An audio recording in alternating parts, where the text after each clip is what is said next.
Hello दोस्तों, RRB की तरफ से एनटीपीसी वैकेंसी आ चुकी है जिसमें क्या ग्रेजुएट लोग और ग्रेजुएशन किए हुए लोग को फॉर्म को भर सकते हैं। इसका डेट 14 से चालू था। अब क्या है कि लास्ट डेट इसका 20 अक्टूबर है। इसके बाद क्या है कि इसका जो फीस लगने वाला है ओबीसी और जनरल वालों के लिए 500 रुपये है। उसके बाद जो एसटी एससी वाले हैं वो लोग 250 रुपये देंगे।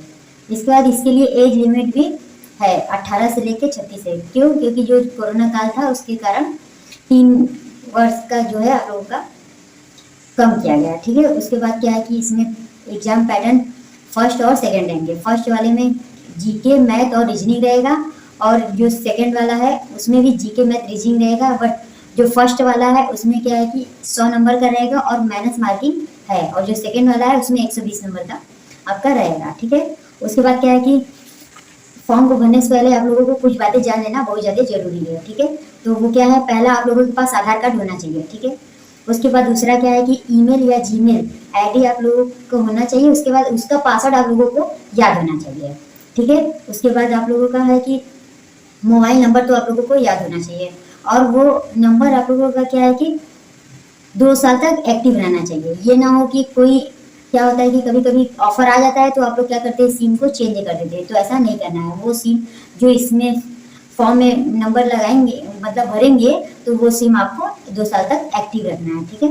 उसके बाद क्या है कि बैंक अकाउंट जो है उस फॉर्म में आपको अपना डालना होगा। क्यों? क्योंकि जो पैसा रिफंड होता है तो वो आपके अकाउंट में आएगा। क्यों? क्योंकि लोग अधिकांश लोग साइबर में भरवाने जाते हैं तो होता क्या है कि साइबर वाले कभी कभी अपना भर देते हैं तो रिफंड आप लोगों का नहीं आ पाता है। तो इसका खास आप लोग ध्यान दीजिएगा।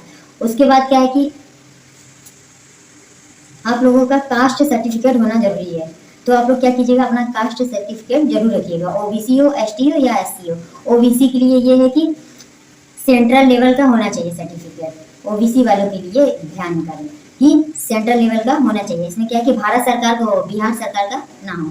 ठीक है। इसके बाद क्या है कि और ईडब्ल्यूएस वाले जो हैं वो क्या उनका नया होगा, इसी साल का हो, 24-25 करके उनका होगा।